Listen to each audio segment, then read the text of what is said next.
পরকীয়ায় বাধা দেওয়ায় আমার স্বামী আমাকে ডিভোর্স দেয়। ডিভোর্সের সময় তার হাতে পায়ে ধরে কান্না করে বলেছিলাম, তোমার বাড়িতে এক কোণে আমাকে জায়গা দিও, কাজের মেয়ের মতো সারাটা জীবন আমি পার করে দিব, কখনো তোমার কাছে স্ত্রী অধিকার চাইব না।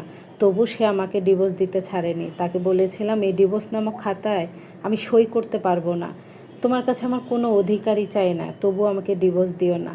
কিন্তু সে বলেছিল আমাকে সে দুই চোখে দেখতে চায় না। আরও আমাকে এটা বলেছিল ডিভোর্সের সময় যে এই নাম্বারে আর কখনো জানি আমি তাকে ফোন না দেই, তাহলে আমি তার মরামুখ দেখব। ভালোবেসে বিয়ে করেছিলাম তাকে, সে আমাকে এতটা ভালোবাসতো, কোনো রকম জোর করে আমার পরিবার থেকে আমাকে ছিনিয়ে নিয়েছিল।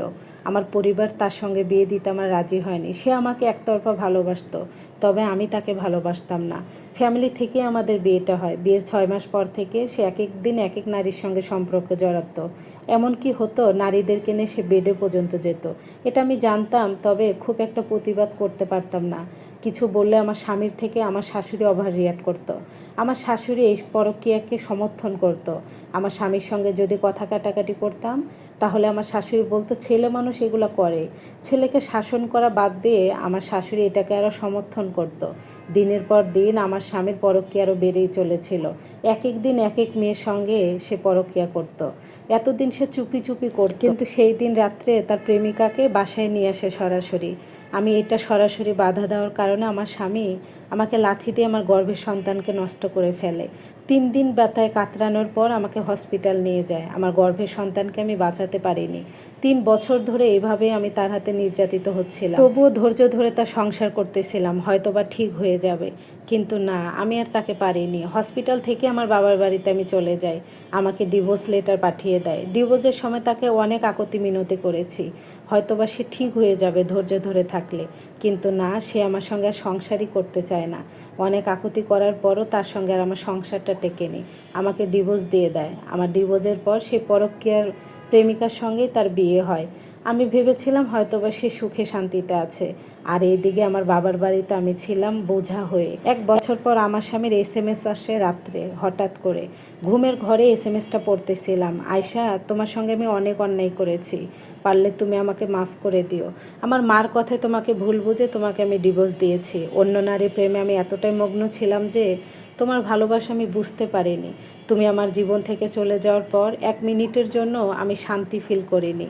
তাই তো অনেক অন্যায় অবিচার করেছি যার সঙ্গে, তাই তোমার কাছে মাফ চেয়ে নিলাম। পারলে আমাকে মাফ করে দিও। এই পৃথিবীতে আজকেই আমার শেষ দিন। ঘুমের ঘরে SMS-টা পড়তেছিলাম, ভালোভাবে উঠে বসে ভাবলাম যে মানুষটা আমাকে বলেছিল তার নাম্বারে যেন আমি ভুলেও ফোন না দেই, সেই মানুষটা হঠাৎ করে SMS। 2-3 ঘন্টা ভাবার পর কেন জানি মাথায় অনেক কিছু কাজ করতেছিল, আর তার জন্য মায়াটা এখনও রয়ে গিয়েছিল। রাত 3:30 বাজে। আমার শাশুড়ির নাম্বারে আমি ফোন দিলাম। ফোন রিসিভ করার সঙ্গে সঙ্গেই সেই রাগান্বিত গলায় আবারও সে বলে উঠল, 1 বছর হয়েছে তবু আমার ছেলের পিছু ছাড়োনি?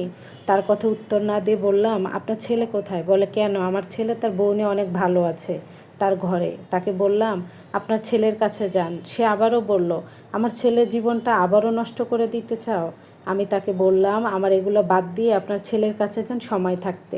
কেন জানি আমার শাশুড়ি আমার কথা শুনে তার ছেলের কাছে যায়। আমার শাশুড়ির চিল্লাপাল্লা শুনে আমার দেবর, ভাসুর, আমার শ্বশুর, আশেপাশের লোক সবাই জমাট বেঁধে যায়। এতক্ষণ আমি আমার শাশুড়ির সঙ্গে লাইনেই আছি। শক্ত দরজাটা ভাঙতে একটু সময় লেগে যায়। আমার শাশুড়ি বলে ওঠে, বাবা রে বাবা, এটি কি করে ফেললি রে বাবা, তোকে ছাড়া আমি কিভাবে বুঝবো? তখন আর আমার বুঝতে বাকি ছিল না যে আমার স্বামী এই পৃথিবীর মায়া ত্যাগ করে চলে গিয়েছে।